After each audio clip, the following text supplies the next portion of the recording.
everyone. Thanks for joining, and of course, thanks to Split for having me. My name is Emily. I'm coming in as Chief of Staff at Hawthorne today. We're a personal care product company focused around offering tailored men's grooming products. So you'll see we have a couple of our products up here. Wanted to quickly run through a little bit more about us, kind of get to know who we are as a company, and kind of help everyone understand some of the business needs that we're looking at. So as I mentioned, we're a direct-to-consumer men's grooming company. Our goal is to offer next generation personal care products tailored to our customers' needs. And now what that means actually is we have a couple of our products up here. There's cologne, there's deodorant. We do everything from shower products to skincare. And when we think about our customer, he tends to be somebody who's looking to upgrade from, an Old Spice or a Dove. He probably doesn't necessarily know where to start, and he's probably not spent a lot of time thinking about what his body chemistry or skin type is. So where we come in is we have a very quick quiz, kind of helps us get to know the customer, know what his skin type is, know what his routine is. And it's really an opportunity for us to introduce him to a wider range of personal care products and make it really easy for him to upgrade that routine. So we offer premium products personalized for their hair, skin, lifestyle. And the goal is really to make sure that the customer feels empowered and educated to make those decisions about, what do they really need, or maybe they want to, stick with a bar soap but try a slightly better bar soap, stick with a shampoo but maybe use a separate shampoo and conditioner instead of 2 in 1. So really being flexible to what those customer needs are. And kind of walking through that customer journey a little bit more, I mentioned you come on our site and you land on this quiz. It's really simple, where we walk through, what type of drink do you like? Where do you work? How often do you shower? And just getting a sense of where the customer is coming from. Then we leverage our personalized algorithms and smart subscription system to give them a set of products, as well as a subscription cycle that should auto refill based on their data and usage habits. And then from there, they can kind of make a one-time purchase to either try it out, or they can jump straight into a subscription. And again, each of those subscriptions will have like a unique 4-week, 6-week, 8-week cadence based on what they've told us about their kind of usage habits.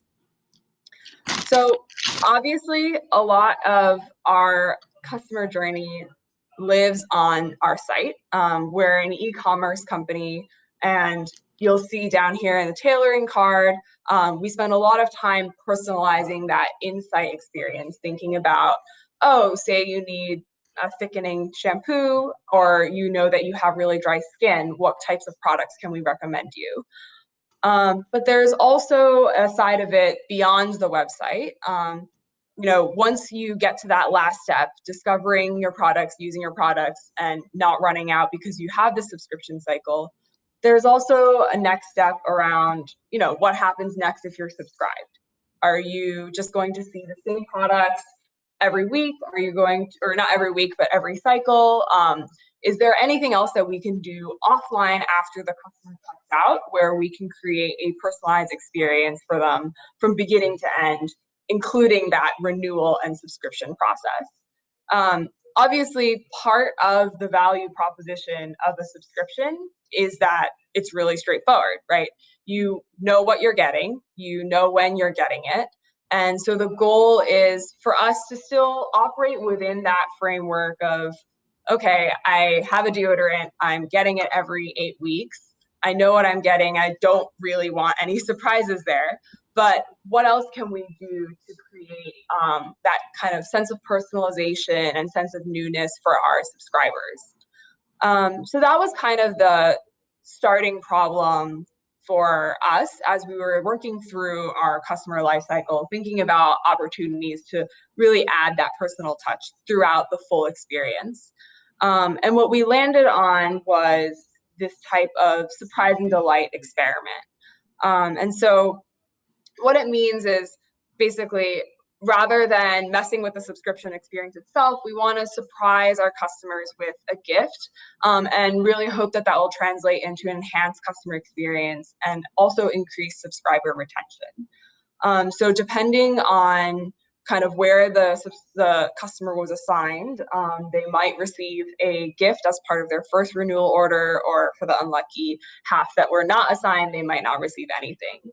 And those who were assigned into a gift group will then get a heads up in their renewal confirmation saying that they're getting a surprise gift, but we won't necessarily tell them what it is. So I'll pause there and kind of look at the business case here. Obviously, we want to do what we can to introduce that type of personal touch to the customer experience, but we're also thinking, hey, is this, is the cost of creating a new item, one that we don't sell on our site, one that we don't offer anywhere else other than this experiment, is that worth, whatever lift we might get on subscriber retention? And we were really thinking about how we can measure this and test it in a way that would help us be confident in this decision. Because obviously our gut hope is that giving a free gift will have some type of positive impact on our customers' loyalty and experience with us, but we want to make sure we can really put numbers behind that statement. So at this point, we hadn't yet worked with Split, and we ended up going our own route and kind of building it out on our own with our engineering team. It took quite some time, but we saw that there was a material increase in retention, around 20 to 30% for those who received a gift. And that really gave us confidence in rolling this feature out for all users. But then that's where I think there was some complications, because we also wanted to think about, okay, great, we have a pretty strong positive signal from the first iteration of this experiment. How else can we build on those learnings, and what other experiments can we run? And that's where it was really helpful for us to get a bit more support around experimentation. That's where we onboarded with Split and started using some of those features, because as we thought through the second iteration of the experiment, it became a question of, okay, well, we have a population of people who are in the test group for the first time. What happens to those people? Are they going to get a second gift? How do we know, whether or not that impact is different from people who didn't receive a first gift? And then there are other questions around, what if customers really just got a gift in their last renewal order? How can we make sure we don't include them in this second experiment? And if a customer has multiple subscriptions, how do we know which renewal to send it on? So I think as we built on the results of that first experiment, we were running into a lot of open questions on how to track all of those edge cases, make sure we were including the right people in our experiment.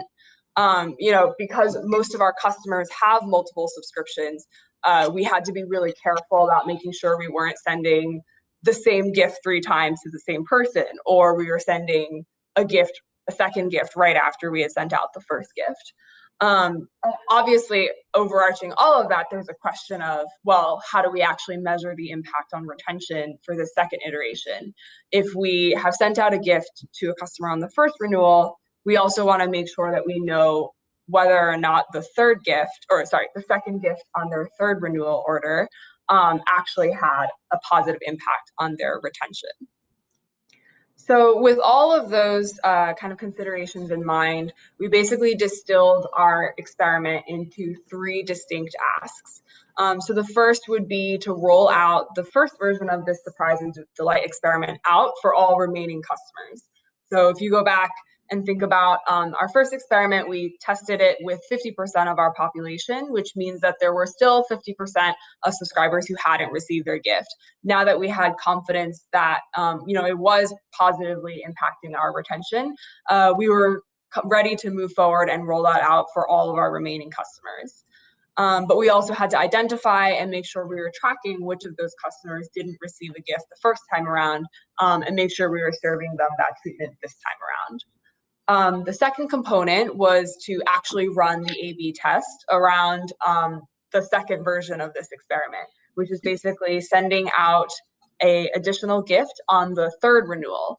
And I ran through some of those edge cases on the previous slide. So thinking about, whether we were sending the gift to somebody who had just received it and making sure that that wasn't happening, making sure that customers who had multiple multiple subscriptions weren't receiving multiple of the same gift, and making sure that we were able to identify and isolate that experiment population and then send that through to Split so we can run an A/B experiment for those folks.